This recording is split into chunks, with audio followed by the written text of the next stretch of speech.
Welcome to Beyond Market. I'm Esther Awuni. Many thanks for joining us. On today's show, we'll explore ways to fix Nigeria's niggling power challenges. As always, you can join the conversation on social media. Let me know what you think about the topics we discuss. And to do so, you can use the hashtag Beyond Market. You can also send me a message on my Twitter handle. It's at Esther O.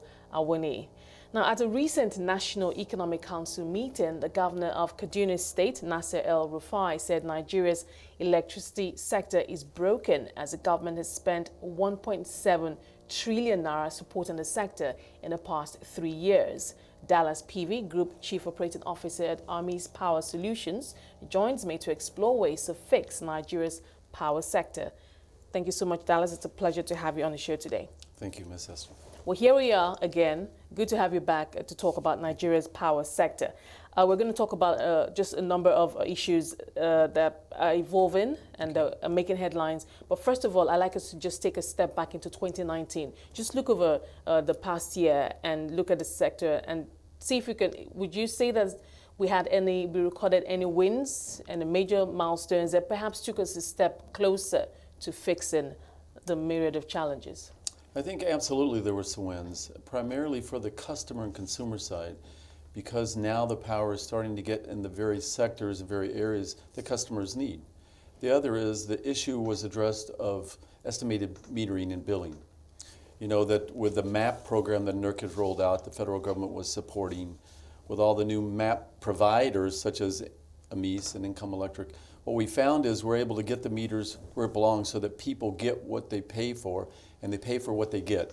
So I think that's one of the biggest. The other is the federal program working with the Siemens Group and companies internal to Nigeria to improve the infrastructure, the distribution, the transmission, all the way down to the customer. I mean, that's phenomenal. That's a big move. Okay.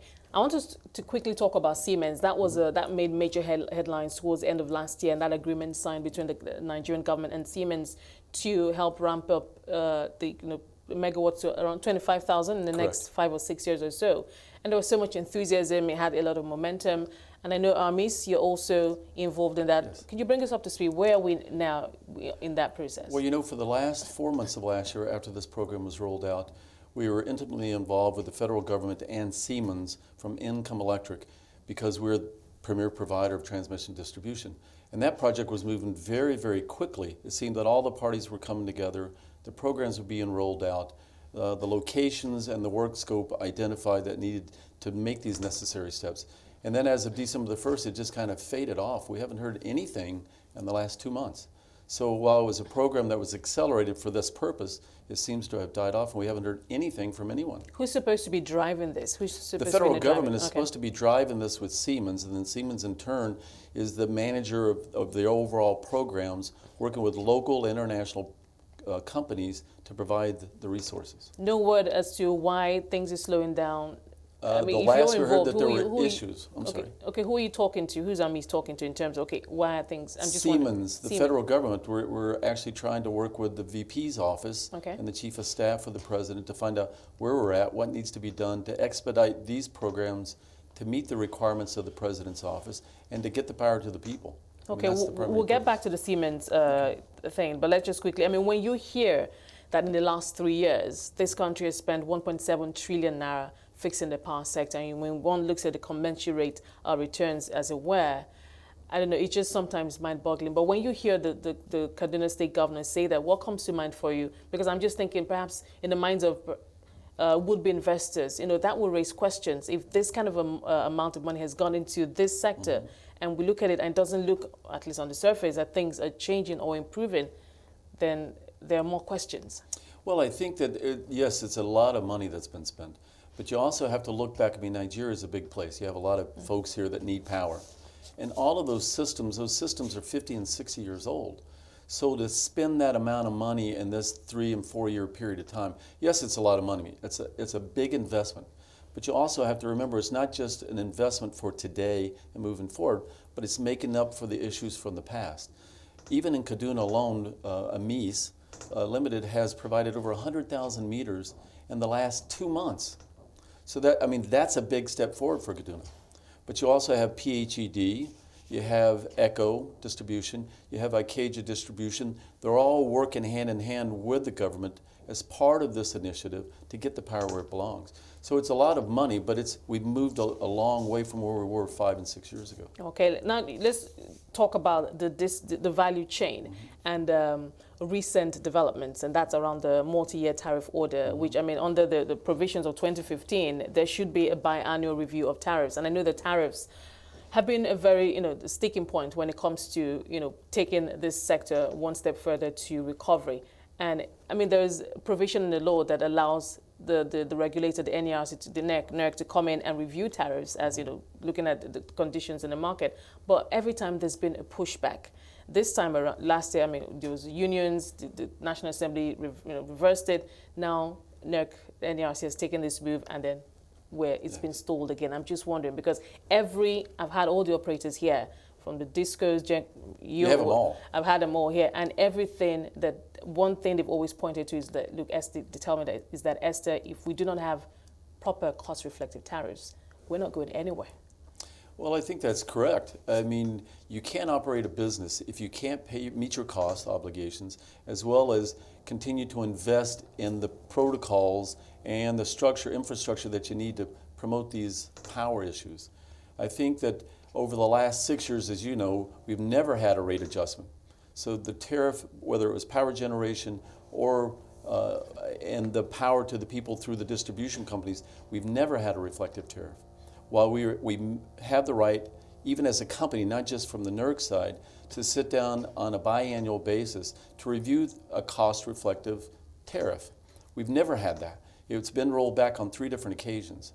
The problem with that is that the discos and the power generation companies couldn't meet their obligations to continue to provide the investment to improve the infrastructures that they carry. But at the same time now, because the tariff is going to be reflective of what the actual cost is now, it's significant.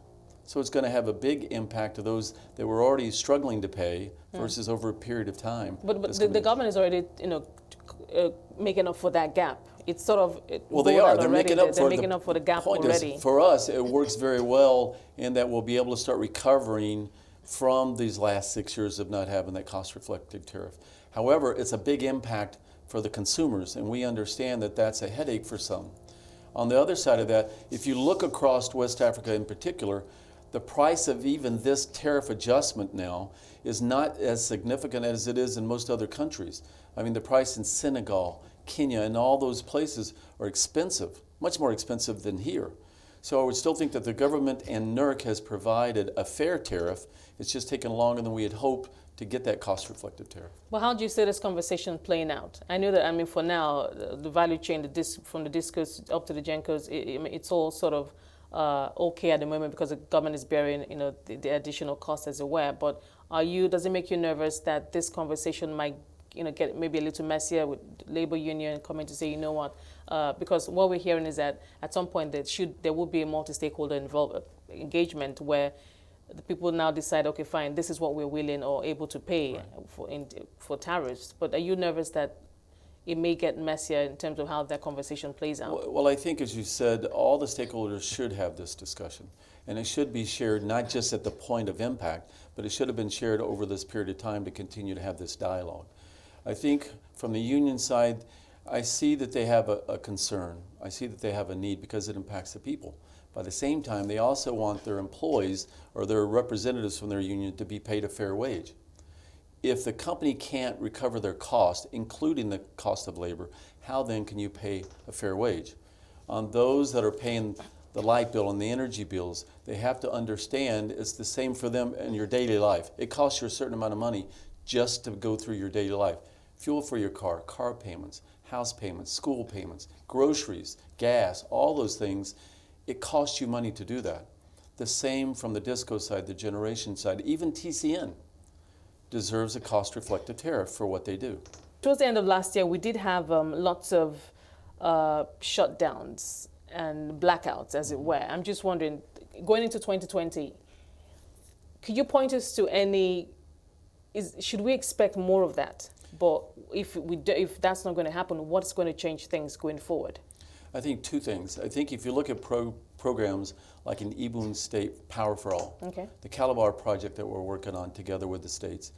You'll see that now they're taking power. We're improving the infrastructure between the states and the distribution companies. We're actually taking the money out of our own pocket and trying to find investors with the states to be able to improve the infrastructure to get the power.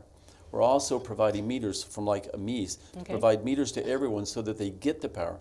They get what they paid for, and then they pay for what they get. So I don't think you'll see the blackouts like we've seen in the past. I think there will still be certain pockets where we'll see rolling brownouts, as we call them in the U.S. But I think 2020 is the year to look forward to. For improved power? Absolutely. Well, Absolutely. That's exciting to hear. But for the meter rollout, could you bring us up to speed in terms of what we've achieved so far, and could we see a completion this year? I don't think you'll see a full completion this year. I think the number of meters, as I said earlier, even in Kaduna, it's 100,000 meters just from Armese is providing. It's over 10,000 in Echo. It looks to be about 330,000 meters in Ikeja District. So you're looking at meters getting rolled out in massive quantities, but we have to ensure that whoever's doing it, we're doing a good job, we're doing a quality job, that the meters are capable of doing what they're supposed to do. And then I think you'll see a much more reflective energy system. Now, there's one conversation that we had last year, and that was on data, whether or not the discos knew exactly where the customers were. Of course, when the conversation around, estimated billing versus, proper, consumers paying exactly for what they use.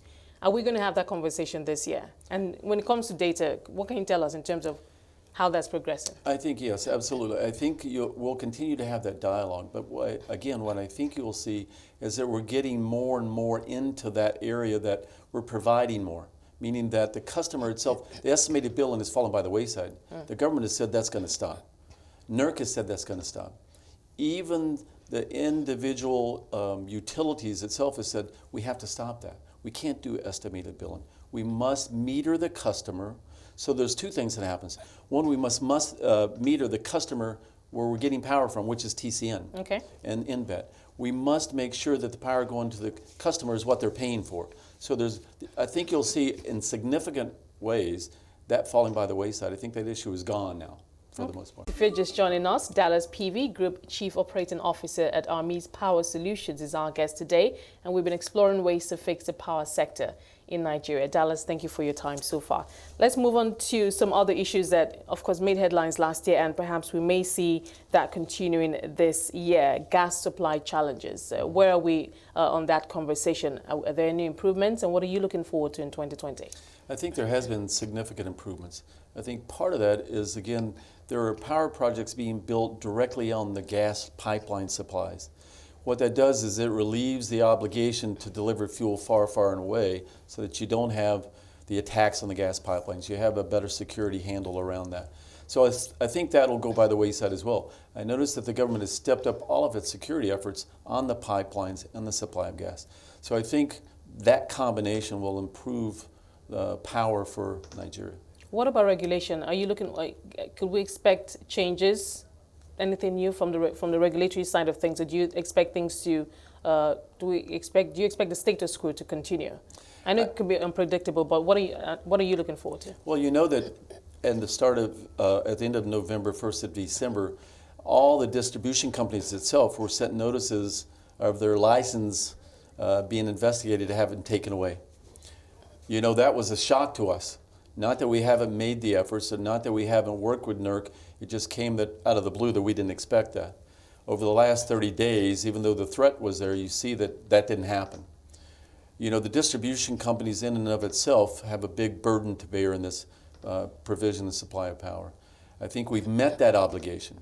I think that you can't come back after the fact and say, we expected better results than what we got, which would include the government spending the money to help improve TCN. There has not been the scrutiny of TCN side. When you talk about the full value chain, you know, the generation side and the distribution side are under intense scrutiny. And they're always the first one to get the finger pointed at. Well, I mean, distribution, you're the last mile. We get beat up on, we're the ones right before the customer, so we get beat up on the most. Absolutely. But power generation gets that as well. It's the TCN side, the middle link, that all the money has been spent on.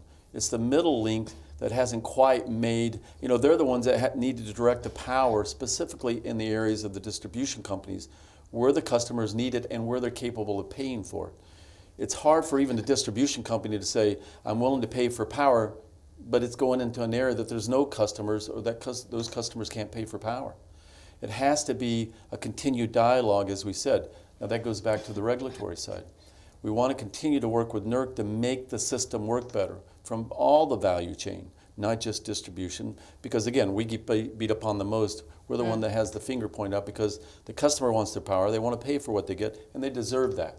I think NERC has done a good job. We just need to continue to have dialogue and work together. You shouldn't be threatening somebody with something that is out of their control. When the discos took over 6+ years ago, they were told you had this many customers. We found out that wasn't to be true. In Port Harcourt alone, we were told you had about 400,000 customers. We find out that we have about 1.2 million customers. Of that, 70% were not metered. Wasn't that an obligation on the part of the discos themselves to do some due diligence in that area in terms of, okay, this is the government's report, perhaps we can do our own? We were not allowed to do the due diligence. We were given a certain period of time, and because of the efforts between the government, the unions, and the government employees at that time, we were not allowed to do the full due diligence. We took it upon a leap of faith as investors, and remember, the majority of all the investors, power generation and distribution, are what? Nigerians. So we took it as a leap of faith to say, if we do this and we work this together, we'll make it work together. So if you look back at all the issues that we just talked about, the remuneration, if you look back at the metering issue, at the actual condition of the systems that we took over, at the amount of money that we paid for what we got, at the tariff, a cost-reflective tariff, all those things rolled in together, it makes it difficult for one side to be the finger, to take all the finger pointing. We need to work together to clear these issues because there's only one type of customer that's going to prevail from this, and that's the everyday customer that goes to work 6, 7 days a week, 12, 14 hours a day. They come home, they expect to flip the switch, get power, turn their air conditioner on, be cooled off, take a hot bath, hot shower, whatever that is, cook for their families. Their children study by light, not candlelight, not wood, but flip the switch and enjoy your life as a family. What's it been like for you as an investor?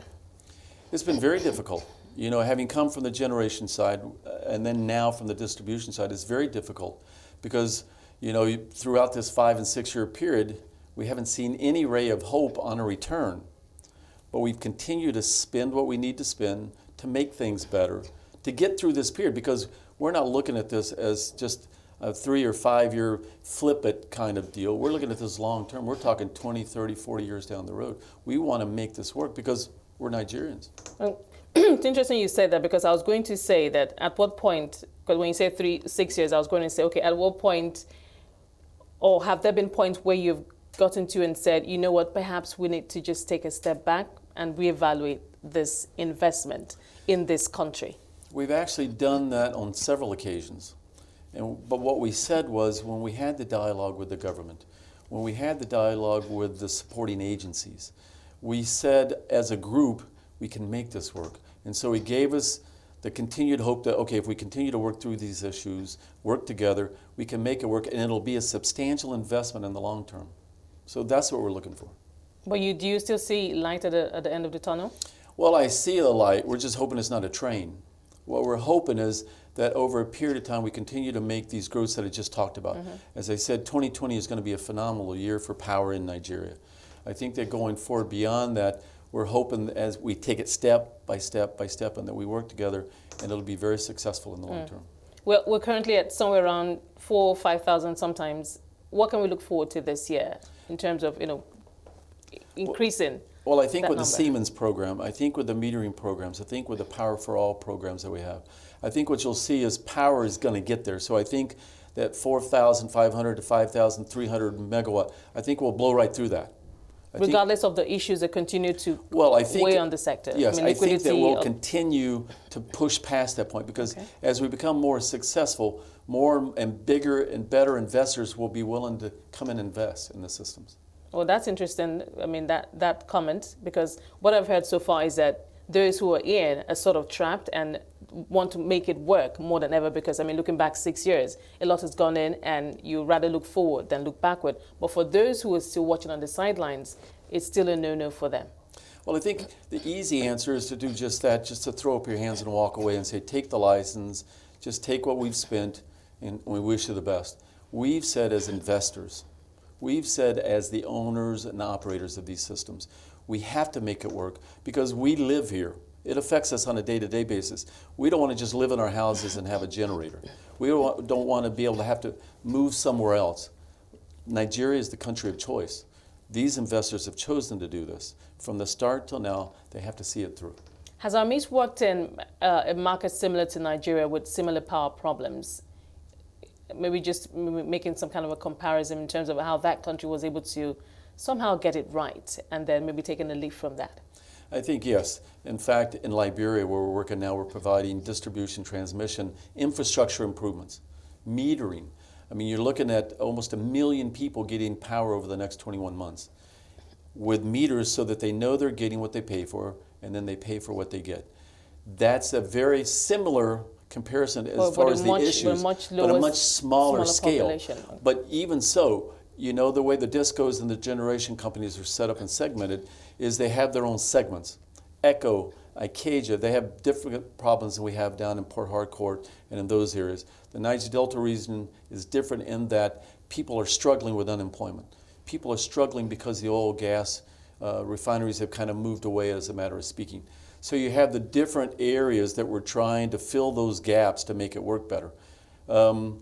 Ghana, Niger, the DRC.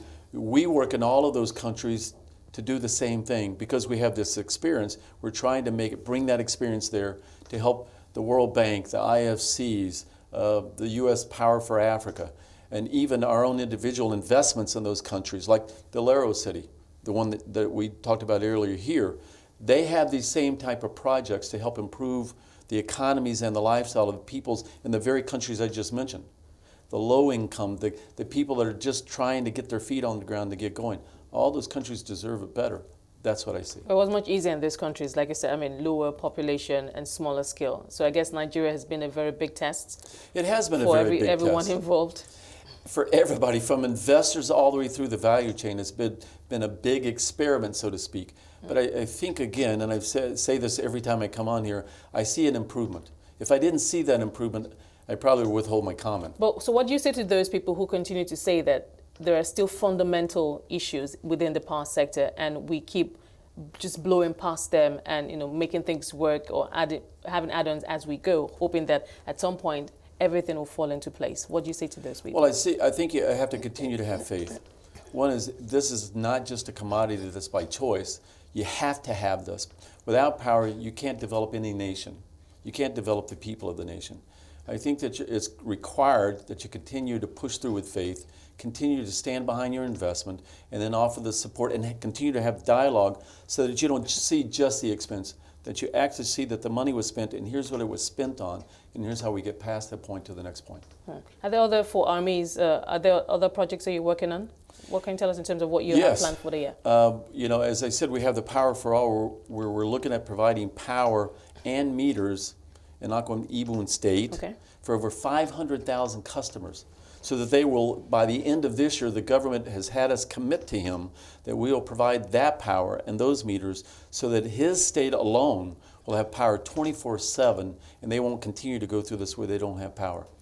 Even here in Lagos State, the governor has stepped up their efforts with Echo Distribution, the power generation companies that are surrounding this area, as well as Ikeja Distribution Company, to say to because this is the most populous state. It's where the industrial hub of this nation is. We have to improve upon that, and I think that going forward, you're going to see the changes very rapidly. Do you think the other states will jump on board this? I think this so. Happening across the state? I think so. I think you're seeing it now with Kaduna State. I think you're seeing it with River State. Bayelsa State is looking to try to do the same things because they want to improve the lifestyle of their people. They want to improve the quality of life. To do that, they know they have to step up and invest, because it's not just a singular investment. Because we have the distribution companies in those areas, same as here, you still have to support and back the efforts of those companies to be successful. Dallas, we'll leave it there, and of course, all the best for the rest of the year. Well, hopefully I'll have you back at some point during the year and with more good news about the power sector. Thank you for talking to us today. Thank you very much, ma'am. Dallas Peavey, he's a Group Chief Operating Officer at Armese Power Solutions, looking at Nigeria's power sector for 2020. Well, that's it on Beyond Markets. Thank you so much for being a part of it. Remember, you can watch the show at 5 p.m. West African time daily and have access to all previous episodes of the show on our website. That's CNBCAfrica.com. You can also stay engaged with the hashtag Beyond Markets. And of course, you can send your thoughts and your comments to my Twitter handle too. It's at Esther O. Awuni. For myself and the team, it's bye for now.